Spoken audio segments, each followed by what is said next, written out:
Hello guys, कैसे आप लोग? उम्मीद करता हूँ अच्छे होंगे, स्वस्थ होंगे। आज फिनाले है और आज हम सबको मिल जाएगा बिग बॉस 17 का विनर। तो फिनाले से ठीक पहले कल घर पे बुलाया गया था एक मेहमान को, जिनका नाम है दिवांग, जो एबीपी न्यूज से है। इन्हीं को बुलाया गया था घर में कुछ बाहर की बातें करने के लिए, या यूं कहे कि उनको तैयार करने के लिए बाहर के सवालों के लिए। बड़ा ही तीखा तीखा सवाल किया जाता है दिवांग के तरफ से। तो जब ये स्टार्ट होता है तो पहला जो कंटेस्टेंट है जिनसे ये क्वेश्चन चालू होता है तो वो है अंकिता लोखंडे।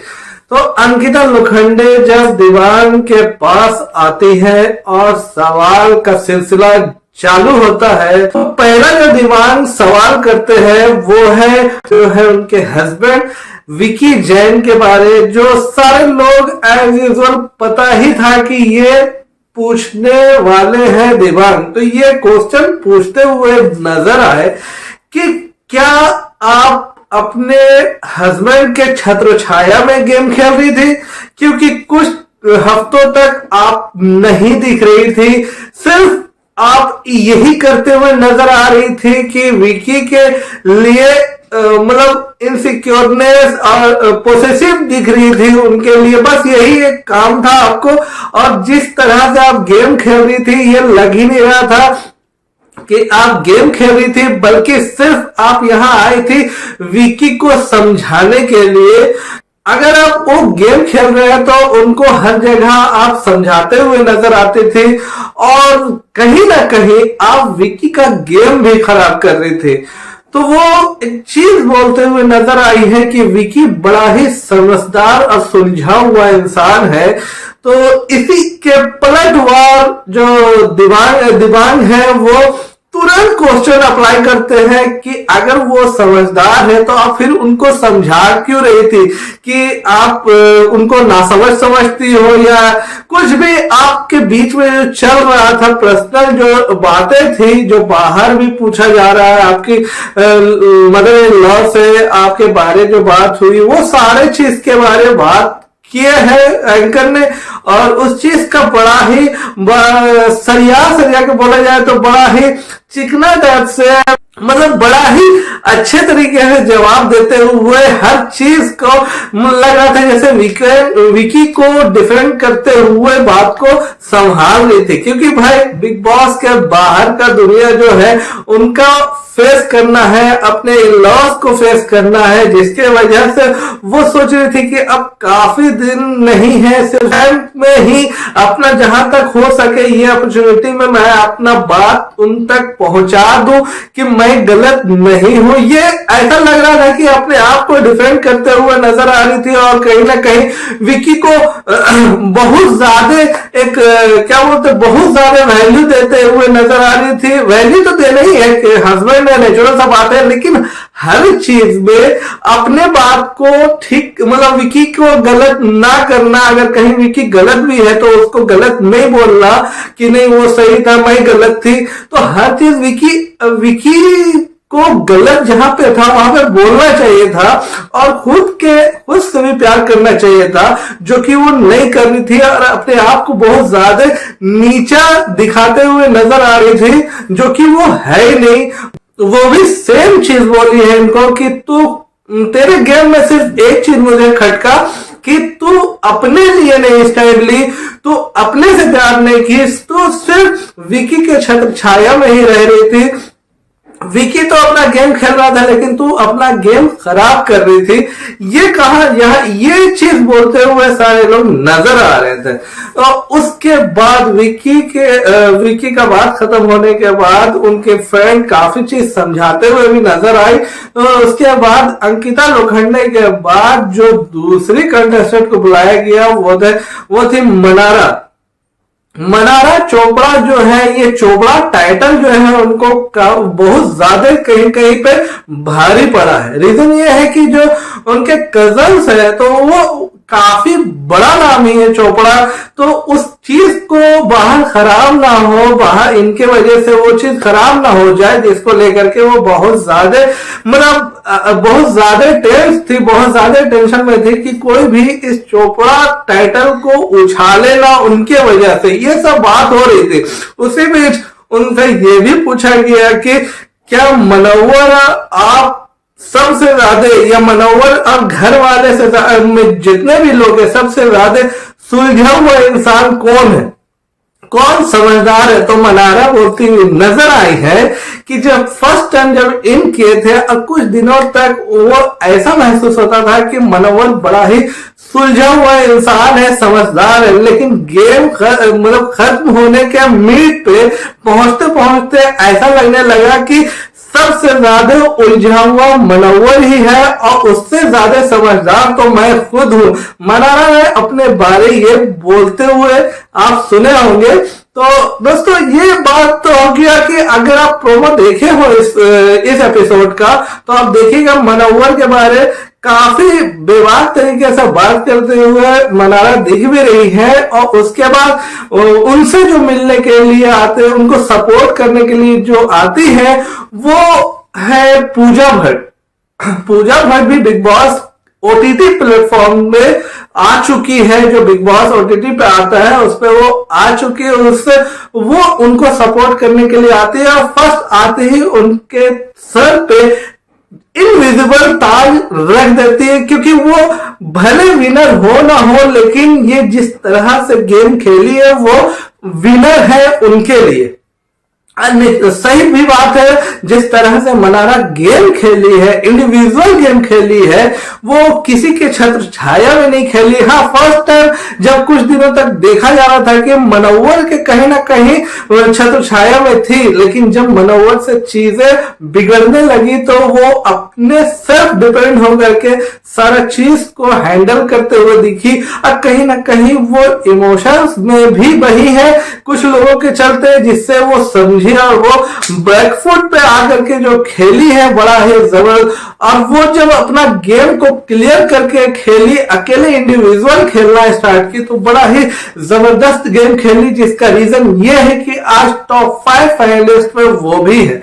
तो ये बहुत अच्छा गेम खेली है। और मनारा ये भी बोलती है कि मैं किसी चीज के बारे में अगर मैं स्टैंड लेती थी, तो मेरे नाम का जो टाइटल है, तू तो चोपड़ा का ये कर दे, तो चोपड़ा का नाम बदनाम कर, मतलब कहीं ना कहीं चोपड़ा से लेकर के उनको ज्यादा इफेक्ट कर रहा था टाइटल जो है चोपड़ा का, तो वो इफेक्ट कर रहा था उनको। ये सब उनसे बात हुई। अब रहा उसके बाद अभिषेक कुमार को बुलाया जाता है, तो अभिषेक कुमार का जो एज इधर टोन होता है हाई पिच वाला, वो वहां पे नहीं दिखा। तो वो एंकर जो है वो भी पूछ लेते हैं क्या आपको क्या हुआ, आवाज क्यों लो है, क्यों इस टोन में बात कर रहे हैं, घर पे तो बड़ा चिल्ला चिल्ला के हाई पिच टोन में बात करते हैं, फिर अभी क्या हो गया?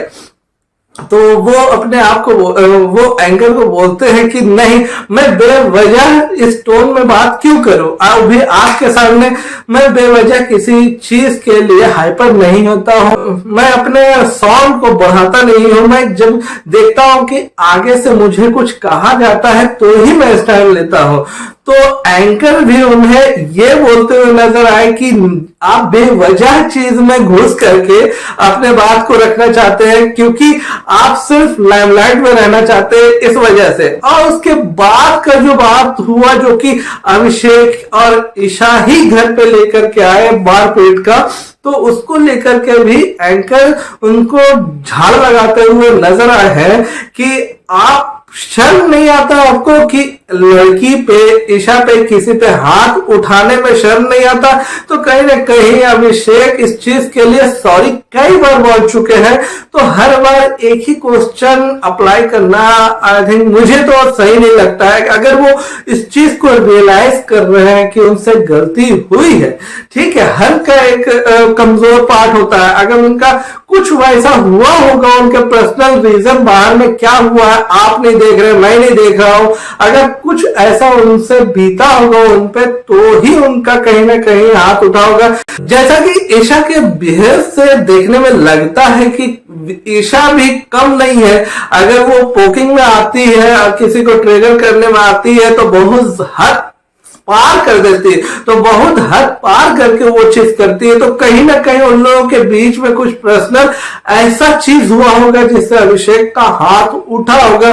कोई आदमी माइंडली वो इतना पागल नहीं है कि वो उठ के उसको मारना स्टार्ट कर दिया होगा, ऐसा कुछ नहीं, कुछ ना कुछ ईशा की तरफ से भी हुआ होगा। मुझे लगता है अगर कोई एक आदमी हाथ उठा रहा है तो शायद मे भी, मैं ये नहीं बोल रहा हूं कि वो ठीक है, वो गलत है, वो हाथ नहीं उठाना चाहिए था, लेकिन कुछ ना कुछ तो बात हुआ होगा जो मैं अंदाज नहीं लगा सकता हूं, आप अंदाज नहीं लगा सकते हैं, लेकिन हुआ होगा कोई। खैर, ये तो हाथ उठाने वाला बात है तो ये गलत ही है, मैं इसको डिफेंड नहीं करता हूं कि वो गलत है, वो बिल्कुल गलत है, वो नहीं होना चाहिए था, ना बिग बॉस के अंदर और ना ही बिग बॉस के बाहर, वो गलत चीज है, किसी पे हाथ नहीं उठाना चाहिए था। मैं सिरे से इसे निगलेक्ट करता हूं और इसका मैं बिल्कुल भी समर्थन नहीं करता हूं कि इस चीज ये सही है, वो बिल्कुल गलत है किसी पे हाथ उठाना।